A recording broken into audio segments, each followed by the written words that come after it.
Greetings, friends. City Manager Wilson Hooper here with a preview of next Monday's Brevard City Council meeting. The meeting will begin, as usual, with public comment. Here, members of the general public are given 3 minutes to address the council on a topic of their choosing.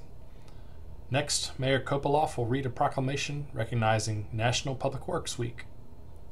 After that, 3 public hearings will be held. The first is on my recommended budget for the upcoming fiscal year.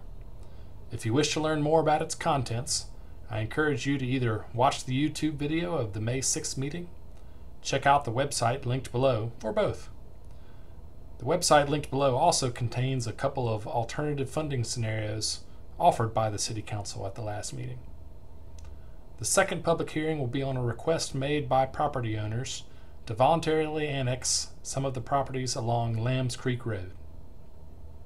The third public hearing will be on proposed changes to Brevard's Unified Development Ordinance regarding group developments and subdivision regulations. These proposed changes have been under discussion at the Planning Board since at least October, and they're finally ready for public hearing and council consideration.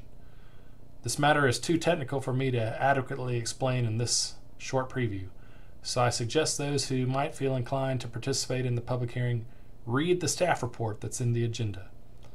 But the intention of the changes is to clarify the parts of the ordinance that have to do with the subdivision of land and to adapt our development ordinance to better accommodate the creation of housing. Next, Council will take several ministerial actions, including receiving the April 2024 tax settlement report and officially closing out the Main Street Water and Sewer Improvements Capital Project. Council will then take up unfinished business from last meeting, specifically the proposal to amend the UDO to clarify the role of the Planning Board. This action will align what's in our code with what the state statutes permit a Planning Board's responsibilities to be. It will also change the makeup of the Planning Board, reassigning 1 seat from the extraterritorial jurisdiction back to within the city limits. This is the result of population decline in the ETJ identified in the last census. Next, Council will move to new business. The first piece of new business is related to the budget public hearing that was held earlier in the evening. I'll be asking Council to approve what I call the FY24 Supplemental Spending Plan. This plan utilizes existing resources, like reserve funds, to pay for certain priority projects that otherwise would have needed to go in the FY25 budget. Since that budget is tight and our revenue growth is leveling off, not all priority projects made it in.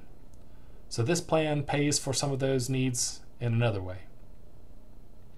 Council will then be asked to approve the Downtown Master Plan Committee's recommendation that a mural of Moms Mabley be painted on the empty wall at Clemson Plaza, contingent on outside funding being raised.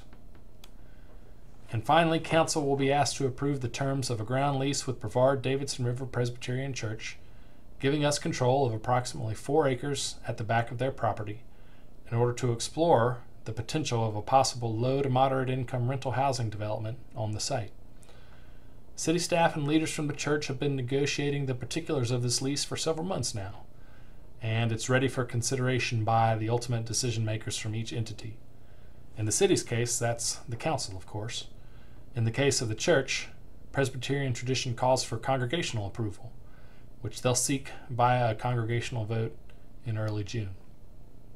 If the lease is approved by both entities, the city will have 3 years to assess the developability of the property and, with a qualified development partner, put together a plan for housing on the property.